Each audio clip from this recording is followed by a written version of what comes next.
साहिवाल से रिपोर्ट शामिल करते हैं हमारे नुमाइंदे राना वहीद की रिपोर्ट के मुताबिक ईद उल अज़हा के मौका पर शहर की सफाई सुथराई में हिस्सा लेने वाले सेंट्री वर्कर्स की हौसला अफजाई के लिए जिन्ना हॉल में एक खसूसी तकरीब का इनेकाद किया गया। Commissioner Sahiwal, administrator municipal corporation Shoaib Iqbal Syed तकरीब के मेहमान खसूसी थे, जबकि deputy commissioner Sahiwal Saima Ali, additional commissioner coordination Shafiq Ahmed Dogar, director development doctor Saifullah, chief officer corporation Ishfaq Ahmed और दीगर म्यूनसिपल अफसरान, sanitary inspector doctor Riaz Ahmed समेत सेंट्री वर्कर्स की बड़ी तादाद भी इस मौका पर मौजूद थी।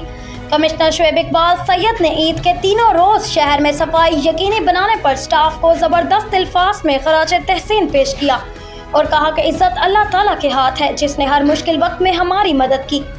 उन्होंने कहा कि ये कामयाबी फर्द वाहिद की कामयाबी नहीं बल्कि हम सब की कामयाबी है। उन्होंने कहा कि ईद पर अपने बच्चों और घर वालों को छोड़कर जिस मेहनत और लगन से आप लोगों ने शहर की सफाई के लिए काम किया वो काबिल सताइश है। उन्होंने कहा कि इस साल ज़िला कौंसिल की कारकर्दगी भी बहुत अच्छी रही और उम्मीद जाहिर की कि आइंदा भी इस मेहनत और लगन से काम जारी रखा जाएगा। इस मौका पर उन्होंने बेहतरीन रिपोर्टिंग पर additional commissioner coordination Shafiq Ahmed Dogar उनकी टीम की कारकर्दगी को भी खूब सराहा। डिप्टी कमिश्नर साहिवाल साइमा अली ने भी सेंट्री वर्कर्स का शुक्रिया अदा किया। तकरीब के अख्ताम पर कमिश्नर साहिवाल शुएब इकबाल सैयद ने म्यूनसिपल कॉरपोरेशन अमले को एक तनख्वाह बराबर बोनस देने का ऐलान किया और एहसन कारकर्दगी का मुजाहरा करने वाले स्टाफ में तारीफी सर्टिफिकेट्स भी तकसीम किए।